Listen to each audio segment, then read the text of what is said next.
Hello friends, welcome to Shrutika's kitchen. आज मैं share करने वाली हूँ सभी की फेवरेट पिज़्ज़ा की रेसिपी। और आज मैं बताऊँगी कि Indian style paneer tikka pizza बिना ओवन के कैसे बना सकते हैं। चलिए शुरू करते हैं। एक बोल में मैंने ले लिया है 3 बड़े चम्मच थिक योगर्ट। इसी के साथ हम ले लेंगे 1 बड़ा चम्मच बेसन। और अब सारे मसाले डाल लेते हैं। यहाँ मैं ले रही हूँ आधा चम्मच गरम मसाला पाउडर। 1 चम्मच ले लेंगे काश्मीरी लाल मिर्च पाउडर। काश्मीरी लाल मिर्च का बहुत स्ट्रॉन्ग सा कलर होता है, बहुत ही ब्राइट रेड कलर होता है, तो पनीर टिक्का बहुत ही अच्छा दिखता है उससे। 1 चम्मच मैंने चाट मसाला ले लिया है और 1 चम्मच ले रहे हैं coriander powder. Fresh ginger garlic को ग्रेट करके ले लिया है 1 चम्मच। और थोड़ा सा लेमन जूस डाल देंगे। स्वाद के हिसाब से ले लेंगे नमक। और अब दोनों हाथों के बीच में क्रश करके डाल लेंगे थोड़ी सी कसूरी मेथी। इससे इसका फ्लेवर बहुत अच्छे से निकल के आ जाएगा। और अब यहाँ पे मैं डाल रही हूँ 1 चम्मच ऑलिव ऑयल, या आप घर में जो भी कुकिंग ऑयल यूज़ करते हैं आप वो यूज़ कर सकते हैं। यहाँ पे एक विस्क की हेल्प से सारी चीज़ों को अच्छे से मिक्स कर लेते हैं। आप देखेंगे बहुत ही अच्छी खुशबू आ रही है और बहुत ही अच्छे से हमारा मैरिनेटेड सॉस जो है रेडी हो गया है। अब इसमें डाल देते हैं पनीर। यहाँ मैं 250 ग्राम पनीर को बड़े से क्यूब के फॉर्म में कट करके और यूज़ कर रही हूँ। और अब जेंटल हैंड से जो मैरिनेशन सॉस बनाया था उससे हम फोल्ड कर देंगे हमारे पनीर पे, ताकि पनीर अच्छे से कोट हो जाए। साथ ही डाल रही हूँ 1/3 कप अनियंस। इन्हें भी थोड़ा बड़े साइज़ में कट कर लिया है। इसे भी मैरिनेशन सॉस के साथ मिक्स कर लेते हैं। और अब ले लेंगे थोड़े से बेल पेपर्स। तो मैं यहाँ ग्रीन और रेड दोनों कलर के बेल पेपर ले रही हूँ। आप चाहें तो केवल ग्रीन कलर के भी ले सकते हैं। इन्हें भी हमारे मैरिनेशन के साथ कोट कर लेंगे। तो ये देखिए सारी चीज़ें अच्छे से मैरिनेट हो गई है। इन्हें अब हम रखेंगे रेस्ट के लिए 2 घंटे के लिए रेफ्रिजरेटर में सेट होने के लिए। अब एक बोल में हम ले लेंगे 1 कप वार्म वाटर यानी कि गुनगुना पानी, और 1 चम्मच शक्कर और 1 चम्मच ड्राई एक्टिव यीस्ट डाल देंगे। यीस्ट एक्टिवेट होने में 10 से 12 मिनट लगेगा। जैसे यीस्ट एक्टिवेट हो जाते हैं हम इसमें ऐड कर लेंगे 1.5 कप मैदा यानी कि ऑल पर्पस फ्लावर।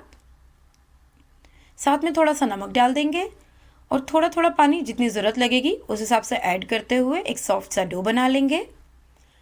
दोस्तों, जब हम पिज़्ज़ा डो बनाते हैं ना, तो इसमें सबसे इम्पॉर्टेंट होता है कि आपके यीस्ट अच्छे से एक्टिवेट हो जाए। तो आपको ध्यान रखना होगा कि आपका पानी जो है वो बिल्कुल भी तेज़ गर्म ना हो, एकदम कुनकुना सा ही होना चाहिए वो। और शक्कर डालने से क्या होता है कि यीस्ट बहुत ही अच्छे से एक्टिवेट हो जाते हैं। तो जब आपको लगे कि आपका सॉल्यूशन थोड़ा फ्रॉथी हो गया है, इसका मतलब कि आपका यीस्ट अच्छे से एक्टिवेट हो गए। उसके बाद इस तरह से 3-4 मिनट के लिए अच्छे से मसल के हम आटा गूँथ लेंगे। और फिर 1 चम्मच ऑयल डाल के और इसे 3 से 4 मिनट के लिए फिर से थोड़ा सा मल लेंगे। आप जितना ज़्यादा अच्छे से आपका पिज़्ज़ा डो को मलेंगे उतना ही अच्छा आपका पिज़्ज़ा बेस बनेगा। तो ये देखिए 2 से 3 मिनट तक जब मैंने इसे अच्छे से मल लिया है तो इसका जो टेक्सचर है वो बहुत ही स्मूथ हो गया है और इसमें जो भी क्रैक्स थे या ड्राइनेस थी वो बिल्कुल चली गई है। इस तरह से अब मैं डो को अंदर की तरफ टक कर लूँगी और इसे सेट करने के लिए रख देंगे। इसके ऊपर की लेयर जो है वो ड्राई ना हो जाए, इसलिए मैं इसे कोट कर दूँगी थोड़े से ऑयल के साथ। और अब कवर करके इसे हम रखेंगे फर्मेंट होने के लिए। तो किसी भी गर्म जगह पे आप रखिए कम से कम 2 घंटे के लिए। हमारा जो मैरिनेशन है, मैरिनेट किया हुआ पनीर और सब्जियां बिल्कुल रेडी हो गई है। ये देखिए सारी चीज़ों ने अच्छे से मैरिनेशन सॉस को एब्जॉर्ब कर लिया है। तो अब मैं एक नॉन स्टिक पैन लेके इन्हें ग्रिल कर लेती हूँ। दोस्तों, कोशिश कीजिए कि आप नॉन स्टिक पैन ही यूज़ करें ग्रिल के लिए, नहीं तो क्या होगा कि जो पनीर के क्यूब्स हैं आपके वो स्टिक होने लगेंगे पैन में। तो मैंने सभी चीज़ों को पैन में डाल दिया ग्रिल करने के लिए। और इसका जो मैरिनेशन सॉस है ये पूरा ड्राई हो जाए इतने देर के लिए हम इसे ग्रिल कर लेंगे। और दोस्तों, ये जो ग्रिल करने की प्रोसेस है ना, ये पूरी तरह से ऑप्शनल है। तो अगर आप नहीं करना चाहते हैं तो आप इसे पूरी तरह से स्किप कर सकते हैं। ये देखिए मेरी पनीर और सभी चीज़ें अच्छे से ग्रिल हो गई है। इन्हें मैंने निकाल लिया है एक प्लेट में। क्योंकि आज हम हमारा पिज़्ज़ा जो है उसे गैस पे बेक करने वाले हैं, तो मैंने ले लिया एक हैवी बॉटम का पैन और इसके ऊपर मैं थोड़ा सा सॉल्ट डाल दूँगी। उसकी एक अच्छे से लेयर बन जानी चाहिए, इतना सॉल्ट डालना है। जो हम घर में कुकिंग में यूज़ करते हैं सेम वही सॉल्ट मैंने यहाँ यूज़ किया है। और इसे कवर करके प्रीहीटिंग के लिए रख देते हैं। 2 घंटे बाद आप देखेंगे कि जो आपका पिज़्ज़ा का डो है बहुत ही अच्छे से फर्मेंट हो गया। ये देखिए साइज़ में ऑलमोस्ट डबल हो गया है ये। तो इस तरह से पंच करके इसका जो भी एक्सेस एयर है वो रिलीज़ कर देते हैं। बहुत ही अच्छे से फर्मेंट होके और हमारा डो रेडी हो गया है। तो इसे अब मैं काउंटर टॉप पे ले लेती हूँ। इसे मैं कट कर दूंगी 2 पोर्शंस में, और एक पोर्शन की बॉल बना के थोड़ा हम लोग ले लेंगे ड्राई फ्लावर यानी कि मैदा, या आप नॉर्मल आटा भी ले सकते हैं, उसे स्प्रिंकल करके। और अब जो हमारा पिज़्ज़ा बॉल है, पिज़्ज़ा डो बॉल है, इसे हम पिज़्ज़ा बेस के फॉर्म में स्प्रेड कर देंगे, बड़ा कर लेंगे। तो आप चाहें तो इस तरह से उंगलियों की हेल्प से कर सकते हैं, या आप रोलिंग पिन की हेल्प से भी इसे पिज़्ज़ा बेस बना सकते हैं। मैं आज रोलिंग पिन की हेल्प से करने वाली हूँ। जो हमारा पिज़्ज़ा बेस होगा, इसकी थिकनेस जो हम पराठा बनाते हैं ना, उससे ऑलमोस्ट डबल ही होना चाहिए। तो ये देखिए मेरा पिज़्ज़ा बेस जो है अच्छे से रोल हो गया है। और मैं बताती हूँ कि इसे आप पिज़्ज़ा ट्रे पे या जो भी आपकी बेकिंग ट्रे है उस पर कैसे ट्रांसफ़र कर सकते हैं। तो इस तरह से रोलिंग पिन के ऊपर आप इसे रोल करते हुए ले लीजिए और इसे फिर ट्रांसफ़र कर सकते हैं इस तरह से बेकिंग ट्रे पे। इससे ना तो आपका पिज़्ज़ा बेस ऐसे स्ट्रेच होकर लंबा होगा और ना ही कहीं से टूटेगा। तो मैंने इसे सेट कर दिया है अपने बेकिंग ट्रे पे, और अब मैं एक फोक की हेल्प से इसको प्रिक कर दूंगी। इससे क्या होगा दोस्तों कि जो आपका पिज़्ज़ा बेस है ये बहुत ही इवनली बेक हो जाएगा कुक करते वक्त। तो मैंने इसे सभी तरफ से इस तरह से प्रिक कर दिया है। आप चाहें तो नाइफ़ की हेल्प से भी इसे प्रिक कर सकते हैं। और अब ये मैंने ले लिया है पिज़्ज़ा सॉस। इसकी एक हम लेयर लगा देंगे पिज़्ज़ा बेस पे। तो दोस्तों आप चाहें तो मेरे चैनल पे आप चेक कर सकते हैं, मैंने पिज़्ज़ा सॉस की रेसिपी ऑलरेडी अपलोड की हुई है। मैं इसकी लिंक आपको डिस्क्रिप्शन बॉक्स में शेयर कर देती हूँ, या आप चाहें तो बाज़ार से ख़रीद के भी यूज़ कर सकते हैं। और यहाँ मैं लगा रही हूँ 1 लेयर मैरिनेशन सॉस की। इससे हमारे पिज़्ज़ा में बहुत ही ज़्यादा अच्छा फ्लेवर आएगा पनीर टिक्का का। तो ये देखिए इसकी भी मैंने 1 लेयर लगा दी है। और अब मैं इस पर स्प्रेड कर दूंगी एक थिक लेयर मोज़रेला चीज़ की। आप चाहें तो मोज़रेला चीज़ की जगह पिज़्ज़ा चीज़ भी यूज़ कर सकते हैं, दोनों ही टेस्ट में काफ़ी अच्छे लगते हैं।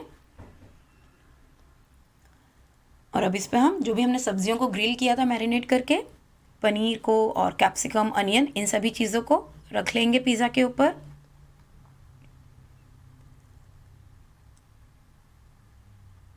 अब मैं इस पर स्प्रिंकल कर रही हूँ मिक्स्ड हर्ब्स और इटालियन सीजनिंग, और साथ ही में थोड़ा चिली फ्लेक्स।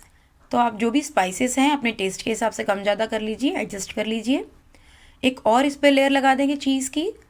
तो जो सेम चीज़ हमने बॉटम में बेस में यूज़ किया था वही हम यहाँ पे भी यूज़ कर रहे हैं। और इसी के साथ थोड़ा सा फिर से हम स्प्रिंकल कर देंगे चिली फ्लेक्स और इटालियन हर्ब्स। इससे क्या होगा, जब चीज़ आपका मेल्ट होगा ना, तो ये सारे हर्ब्स बहुत ही अच्छे से फ्लेवर दे देंगे चीज़ के साथ। और अब हमारा पिज़्ज़ा रेडी है बेक होने के लिए। मेरा पैन भी अच्छे से प्रीहीट हो गया है। अब आप लोग जब भी बेक करेंगे तो आपको इस तरह से कोई बोल या फिर रिंग यूज़ करना है बेकिंग ट्रे और बेकिंग पैन के बीच में, क्योंकि हमारा मेन जो कंसेप्ट है वो ये है कि जो बेकिंग ट्रे का बॉटम होता है, बेस होता है, वो और पेन जो होता है वो दोनों को एक दूसरे को टच नहीं होना चाहिए। क्योंकि मेरा बेकिंग ट्रे काफ़ी ऊपर है तो इसलिए मैं कोई भी और चीज़ यूज़ नहीं कर रही हूँ। अब इसे कवर करके हम बेक करेंगे 40 मिनट्स के लिए। तो 10 मिनट के लिए मैं मीडियम हाई फ्लेम पे इसे बेक कर रही हूँ, और फिर बाकी के बचे हुए टाइम के लिए मीडियम लो फ्लेम पे मैं करूँगी इसे बेक। आफ्टर 40 मिनट्स देखिए मेरा जो पिज़्ज़ा है अच्छे से बेक हो गया है, चीज़ भी बहुत अच्छे से मेल्ट हो गया है इसका। तो इसे मैं बेकिंग ट्रे पे से निकाल लेती हूँ। दोस्तों अगर आप ओवन में अपना पिज़्ज़ा बेक करना चाहते हैं तो 180 डिग्री पे पहले उसे प्रीहीट कर लीजिए, और फिर 180 डिग्री पे ही 35 से 40 मिनट के लिए उसे बेक कर लीजिए। काफ़ी अच्छा आपका पिज़्ज़ा बन जाएगा। और ये देखिए हमारा बिना ओवन का भी बेक किया हुआ पिज़्ज़ा बहुत अच्छा बना हुआ है। मैं आपको एक स्लाइस कट करके दिखा रही हूँ। बिना ओवन के भी आप बहुत ही अच्छा, बहुत ही यमी सा पिज़्ज़ा घर पे बना सकते हैं। आप देख सकते हैं इसके साइड्स भी बहुत ही अच्छे से बेक हो गए हैं, एकदम इवनली कुक हुए हैं, और इसका चीज़ भी बहुत अच्छे से मेल्ट हुआ है। तो दोस्तों मेरी रेसिपी ट्राई करके एक बार ज़रूर आप पिज़्ज़ा बनाइए। पनीर टिक्का पिज़्ज़ा सभी को काफ़ी पसंद भी आता है। अगर आपको मेरी रेसिपी अच्छी लगती है तो मेरे वीडियो को अपने फ्रेंड्स एंड फैमिली के साथ भी ज़रूर शेयर कीजिए, और मेरे चैनल पे अगर आप नए हैं तो मेरे चैनल को सब्सक्राइब करना बिल्कुल मत भूलिएगा। अब मिलेंगे एक नई रेसिपी के साथ, तब तक के लिए टेक केयर, एन्जॉय।